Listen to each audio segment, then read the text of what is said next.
कृष्णा जगतारकार्जुन सखानंता जनातारका श्री दत्त रणपिता बहरका चित्रादिलाकारका श्री द्वारावती उद्धरादण दिवा श्री चित्तवातातका श्री चांपे वपुधरा भवहरा श्री पंचवेशाणो सर्वज्ञ श्री चक्रधर स्वामी की जय।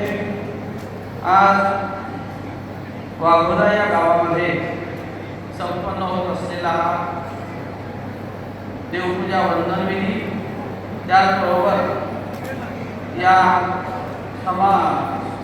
ज्ञान मंचावर उपस्थित असलेले सर्व अधिकारणजन, त्या माध्यमातून सत्कार समारोह, या सत्कार्यासाठी परमेश्वराचं कार्य त्यामध्ये असल्या सहयोगाने त्या परमेश्वरीय कार्याला हातभार लावण्यासाठी एरवी परमेश्वराचा त्यामागे विशेष मनोधर्म असतो. फक्त आपल्याला निमित्त व्हावं लागते आणि ते निमित्त होणं म्हणजेच त्यासाठी आम्हाला जी मनुष्य देहामध्ये दिलेली ऊर्जा आहे, या मनुष्य देहाची जी ऊर्जा आहे ती ऊर्जा आम्हाला कशी आणि केव्हा उपयोगी आणायची यासाठी आमच्या जवळच असलेला तो एक गुण आहे, तो म्हणजे औदार्य गुण आहे. अर्थातच तो परमेश्वराचा विशेष अंगाने असलेला गुण आहे, पण तोच जीवात्मा सुद्धा आपल्या मनुष्य देहाच्या माध्यमातून सिद्धीला नेऊ शकतो. अशा प्रकारचं कार्य या मनुष्य जीवनामध्ये आपण करत असतो. त्या कार्यासाठी आम्हाला या परमेश्वर असंविधान धर्मामध्ये आज आपल्या समोर साधनदाता सर्वज्ञ श्री चक्रप्रभू दिसत नाही, पण त्यांनी मात्र आपल्याला हा जो ईश्वरीय परमार्ग आहे, या परमार्गाच्या माध्यमातून निश्चितच आम्ही उभं राहू शकतो आणि उभं राहून आमचं कार्य करू शकतो, ज्यामध्ये आम्हाला एक सामाजिक ऊर्जा मिळू शकते, एक धार्मिक ऊर्जा मिळू शकते आणि आपलंही स्वतःचं कार्य आपण सिद्धीला नेऊ शकतो. यासाठी सांगोपांग विचारांची गरज असते आणि या अनुषंगाने आज असे अनेक विभूती या मानव संप्रदायाच्या होऊन गेलेल्या आहेत की त्यांनी आजपर्यंत ते कार्य करत या पंथाला इथपर्यंत आणलेलं आहे.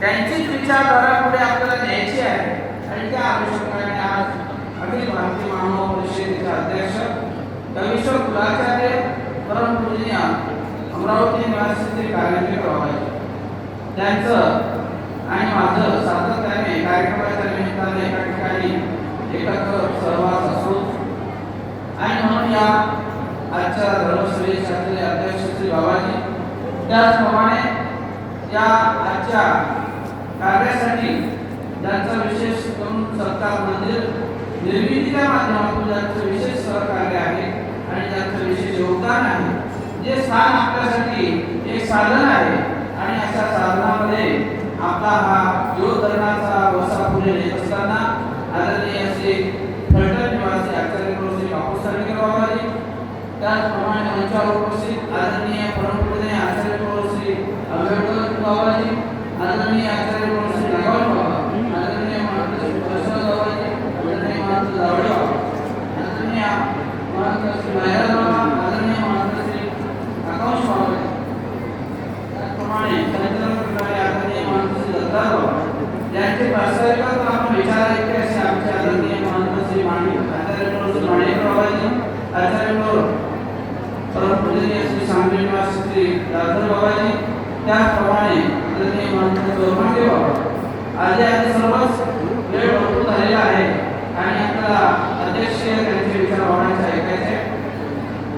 आज आपण सत्काराचं रूप या कार्याला दिलेलं आहे आणि त्या विशेष कार्याचं आयोजन त्यांच्या माध्यमातून झालेलं आहे. असे आदरणीय परमपूजनीय महंत श्री वाघोलीकर बाबाजी, वाघोलीकर बाबांनी सुद्धा आपल्या जीवनामध्ये काही ना काही कार्य करत असतात. निश्चितच एखादे कार्य आपल्या समोर साक्षी करून त्या परमेश्वराने त्या कार्याचा सुद्धा कुठेतरी आपल्या त्या ठिकाणी स्वीकार करावा आणि त्यासाठी आम्ही सत्कार्याचा माध्यम सत्शब्द हा आमच्या परिभाषेमध्ये सत्शब्दाला ध्वजा असं म्हटलंय, सत्शब्दाला पूजा असं म्हटलंय, सत्शब्द हा पवित्र आहे. ती पवित्रता, ती पूज्यता, ती वंचता ज्या ठिकाणी त्याच्या कार्यातून उदयाला येत असते आणि म्हणून तो धर्म आहे. सत हा धर्म आहे. त्या धर्माला कुठल्याही प्रकारे असत्य त्यामध्ये नसते. कुठलाही त्यामध्ये असत्यपणाचा जसा एक अनूत्यपणाचा वापर त्या कार्यामध्ये असतो आणि ते कार्य दूषित होते, तसं इथं परमेश्वर हे सत्य आहे. आणि या परमेश्वराची सत्य ही बाजू समाजामध्ये मांडत असताना जीवनामध्ये ज्या गोष्टी आवश्यक असतात त्याला आम्ही सत्य आचरण असं म्हणतो की त्या आचरणाद्वारे आम्हाला धर्म आणला जातो, धर्म जोडला जातो आणि त्यासाठी जीवनामध्ये समाजामध्ये वावरत असताना कुठेतरी आपल्यालाही त्यामध्ये संतुलित व्हावं लागते. अनेकांमध्ये वावरत असताना सुद्धा शेवटी तो आपला धर्म एक सत्य ही बाजू आहे ती त्याला सोबत ठेवून अनेकांपर्यंत पोहोचावं लागतं. त्यासाठी बाह्यांगाने काही गोष्टी समाजामध्ये वावरत असताना काही गोष्टी जसं राजकारणामध्ये जर जायचं असेल तर त्यासाठी तुम्हाला कुठेतरी आपल्या काही रूढी परंपरा थोडंसं काही वेळेस होत्या तात्पुरत्या अर्थातच अंतरामधून आम्ही त्या साधनाशी बांधलेलो आहे, आम्ही त्या परंपरेशी बांधलेलो असतो. पण त्यासाठी काही गोष्टी जर तुम्हाला सुधारायच्या असतील तर त्यासाठी तुम्हाला पुढाकार घेऊन त्या ठिकाणी जावं लागतं. आमच्या पूर्ण इतिहासामध्ये जरी आम्ही पाहिलं तरी याचा अवलोकन आम्हाला मागे आम्हाला काही गोष्टी बघता येतात, काही गोष्टी आम्हाला त्या ठिकाणी त्याचा प्रत्यय घेता येतो. एकदा अशी मानव संप्रदायावर मागील काळामध्ये अशी काही घटना ओढवली की त्यावेळेला संपूर्ण पंथाला काहीतरी वेगवेगळ्या पद्धतीने दूषण ठेवण्यात आलं आणि दूषण ठेवल्यानंतर त्यावेळेला सर्व त्यावेळेच्या समाज घटकांनी पुढारी असलेल्या सर्व वर्गांनी त्यावेळेला सांगितलं की मानव संप्रदायाचे जे काही तत्व आणि प्रणाली आहे ती निश्चितच समाजाच्या विरुद्ध आहे, समाज प्रवाहाला नष्ट करणारी आहे, त्याबरोबर कुठेतरी धर्मांमध्ये निर्माण करणारी आहे आणि म्हणून मानव संप्रदायाचा जो विचार आहे तो मुळात चुकीचा आहे असं प्रतिपादन काही धर्मगुरूंनी विशिष्ट माध्यमातून करण्यात आलेलं होतं. त्यावेळेला मानव संप्रदायात अशी एक आपल्या सर्व आचार्यांची सभा झाली आणि त्या ठिकाणी मीटिंग होऊन सगळ्यांचा निर्णय झाला की आपल्याला कुठेतरी त्या लोकांच्या पुढे जावं लागेल. आपली जी बाजू आहे ती आपल्याला मांडावी लागेल आणि त्यामधून आपला स्वामी श्री चक्रधरांचा असलेला भक्ती मार्ग त्याचं उद्दिष्ट जे त्याचं यथास्थित वर्णनाचे त्या ठिकाणी आपल्याला सांगावं लागेल. आणि म्हणून त्यावेळेला समाज काळामध्ये नंतर मराठी नावाचे असलेले विद्वान पंडित त्यांची नियुक्ती करण्यात आली आणि त्यांना त्या सभेला अग्रस्थानी बसून मानव संप्रदायाचे प्रमुख म्हणून त्या ठिकाणी चर्चा करण्यासाठी अनेक पंडित महाविद्वान बोलवले आणि नंतर मराठे हे जे आचार्य होते यांनी सगळ्यांना निरुत्तरित केलं. मानव संप्रदायाचे जे श्रेष्ठत्व आहे, मानवाचा जो विचार आहे तो विचार समाजाला कसा पोषक आहे, एखादा राजकीय दृष्ट्या राजकारणामध्ये त्या सामाजिक गोष्टीमध्ये त्या विचारांचा कसा प्रकार पुढे येऊ शकतो, हा धर्म कसा असला पाहिजे, त्या धर्माचं कार्य कसं असलं पाहिजे आणि हे कार्य जे धर्मात कसं देत आहे हे निकाल राहत आहे. याला कुठल्याही प्रकारे कोणी नाकारू शकत नाही. हे धर्माचे कार्य कुठल्याही प्रकारे कुठलाही समाज असो ते त्या ठिकाणी त्याला उत्तीर्ण अवस्थेला पोहोचत असते आणि कुठेतरी त्याची अनिती असते ती मागे पडत असते. आणि अशा प्रकारचं प्रतिपादन आमच्या ब्रह्मविद्येच्या माध्यमातून स्वामी श्री चक्रधरांच्या विचारांच्या माध्यमातून त्यांनी त्या ठिकाणी मांडलं आणि सगळे पंडित त्या ठिकाणी निरुत्तरित झाले आणि दाखले त्यांना देण्यात आले. भगवद्गीतेचे असो किंवा एखाद्या द्वादश पुराणातील असो अनेक प्रकारचे असलेले दाखले त्यांना त्या ठिकाणी देण्यात आले आणि मग त्या ठिकाणी ठरलं की मानव संप्रदायाचा जो विचार आहे तो निश्चितच समाज अभिमुख विचार आहे. अशा प्रकारची आपली उजळ बाजू त्या ठिकाणी समाजापुढे मांडण्याचं काम त्यावेळेच्या कालस्थितीमध्ये करण्यात आलं. परंतु कुठेतरी माणसाच्या मनात अनिती असते, ती अनिती कुठेतरी मागे पडत असते आणि म्हणून आमच्या त्या आचार्यांनी सांगितलं की तुम्ही आता आम्हाला अशा प्रकारे ह्या गोष्टी सुद्धा स्वीकारलेल्या आहेत, आम्हाला तुम्ही लेखी स्वरूपात याचं जय मंत्र आम्हाला पाहिजे आहे. काही गोष्टी अशा असतात म्हणतात की सौ पक्का एक लिखा, आपण लेखी याला प्रमाण मानत असतो आणि म्हणून आम्हाला कुठे लेखी स्वरूपात तुमचं जयपत्र आम्हाला प्राप्त पाहिजे. तर सांगितलं ठीक आहे आणि म्हणून जयपत्र देण्यासाठी त्यांनी सांगितलं की आम्ही तुम्हाला देऊ, पण कोण्या ठिकाणी ज्या ठिकाणी एखाद्या कुठल्या तरी अधिष्ठानाला आपला विरोध होईल, एखादा अधिष्ठान असते जिथे देवतेचे एखादं भटकंप या ठिकाणी अधिष्ठान आहे, तिथे जर आपण त्या ठिकाणी जाऊन त्याला नमस्कार करण्याची कुठेतरी त्या देवतेला निषेध होतो. असं असलेलं ठिकाण म्हणजे कोल्हापूर. त्या ठिकाणी बोलवलं आणि सांगितलं की या ठिकाणी आमच्या दिवशी सभा घेण्यात येणार आहे आणि त्या ठिकाणी तुम्ही जयपत्र घ्यायला या. आणि तो दिवसही असा ठेवला, तो दिवस होता महाशिवरात्रीचा. आता त्या दिवसाची आणि त्या जागेची महिमा सगळ्यांना माहीत आहे. पण एवढंही असताना त्या ठिकाणी आमचे दत्तराज मराठे जाऊन पोहोचले ते जयपत्र घेण्यासाठी. तेही त्या ठिकाणी कोल्हापूरला असलेलं जे अधिष्ठान आहे त्या देवतेचं, त्या मंदिरामध्ये ही सभा, त्या मंदिरात ते जयपत्र, हेही त्या मंदिरात ते जयपत्र घेण्यासाठी. कारण एखादी गोष्ट अशा वेळेला एखादा आघात होत असतो, छोट्या गोष्टी काहीतरी असलेले विचार हे आपल्या कुठेतरी मलिन करत असतात आणि त्यावेळेला त्या विचाराला उजळ करण्यासाठी, एखादा पंथाला उजळून तयार करण्यासाठी अशा वेळेला त्या ठिकाणी जाण्याची गरज पडते. तिथे असं आमच्या ईश्वरशास्त्रात म्हटलं आहे की एखाद्या जी सामुग्री आहे, जी सामुग्री म्हणजे ज्या सामुग्रीने तुम्हाला परमार्थाचं रक्षण करता येत असेल, ती सामुग्री जर त्या ठिकाणी उपयोगी आली परमार्थाच्या रक्षणासाठी, ती सामुग्री कशासाठी?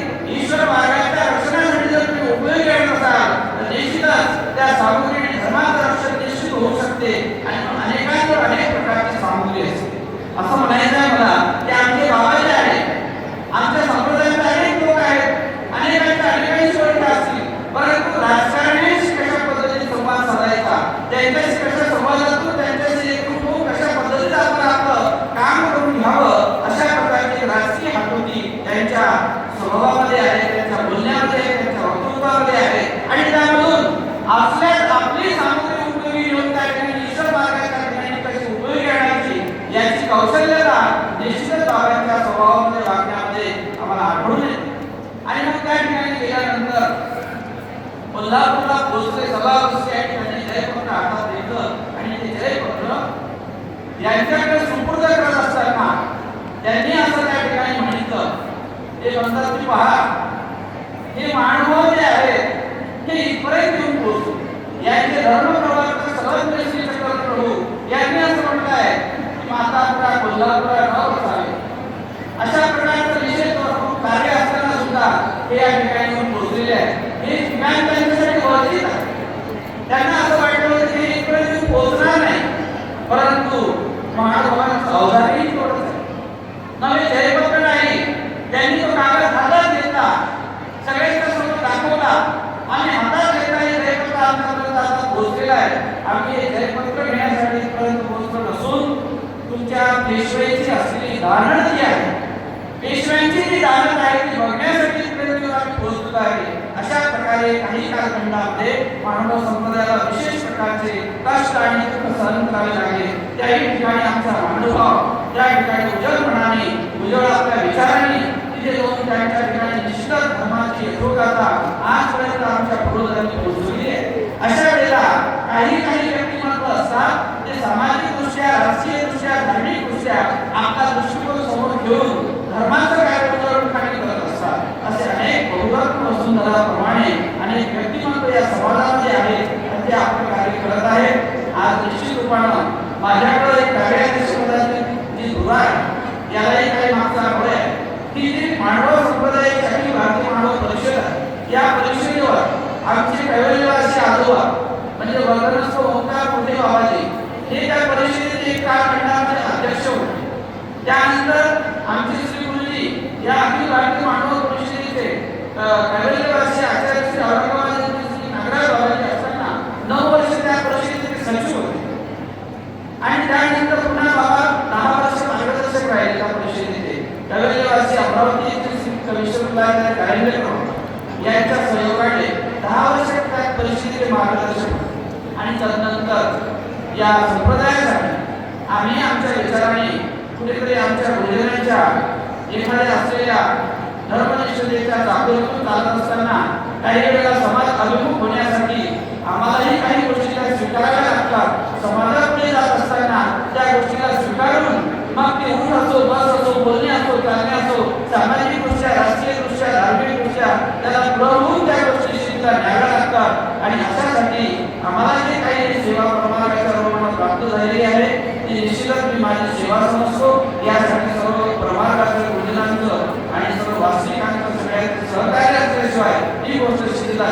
आणि म्हणून सर्व मंडळींना मी आवाहन करेन की ही परिषद आहे ही तुम्हाला सगळ्यांचीच आहे आणि ते आपल्याला सगळ्यांना मिळून सक्षम असं कार्य या परिषदेच्या माध्यमातून करायचं आहे. ती परिषद तुम्हाला म्हणण्यापेक्षा ईश्वराचं जे कार्य सन्मुख होण्यासाठी कुठंतरी एक पुढाकार असावा लागत असतो. एखादी गोष्ट नामाशिवाय ती शिकला जात नाही. जसं एखादा मुलगा जन्माला येतो त्याला नाव ठेवावं लागते, तसं एखादं कार्य जर करायचं असेल तर त्याला कुठेतरी विशिष्ट आणि नामाभिधान प्राप्त असावं लागते. असं अखिल भारतीय मानव परिषद ही आपली असलेली एक नामाभिधान प्राप्त झालेली संस्था आहे आणि त्या संस्थेचे आपण सर्वजण पाहिजे म्हणजे सेवक आहोत. त्यामध्ये मी सेवकत्वाच्या भूमिकाने माझं कार्य शेवटपर्यंत करणार आहे. आणि या जळगाव जिल्ह्यामधून या परिषदेमध्ये आमचे आदरणीय आचार्य श्री माणेकर बाबा कार्यकारिणीमध्ये आहेत. आमचे सांगली येथील बाबाजी त्या परिषदेमध्ये समाविष्ट आहेत. भडगाव येथील सारंगर बाबाजी आहेत. त्याचप्रमाणे बागोदा येथील बागोदकर बाबाजी आहेत आणि आता एक मी आहे आंबेगाव येथील बाबाजी आहे. असं असं थोडंसं जळगाव जिल्ह्याला झुकतं मारलेलं वाटते. 5-6 आम्ही आहे. तर असो मी जळगाव जिल्ह्यातीलच आहे. त्यामुळं हे प्रेम आहे झुकतं मारलेलं प्रेम दिलं आम्हाला विषय असंच प्रेम देत राहतो. हां तर या माध्यमातून सर्वांनी मिळून आपल्याला हे कार्य करायचं आहे. सगळ्यांचं पाठबळ आणि त्या कार्याचा स्वीकार परमेश्वरांनी करावा अशा प्रकारचं या कार्याच्या निमित्तानं श्री चरणाशी प्रभूच्या प्रार्थना करतो. आणि निश्चितच हा जो कार्याचा गौरव करण्यासाठी आम्हाला इथे आमंत्रित केलं. त्या कार्यामध्ये विशेष सहयोग आणि आयोजक कार्यक्रम म्हणून राघोदकर बाबा यांना सुद्धा अशाच प्रकारे भरपूर कार्य सातत्याने घडत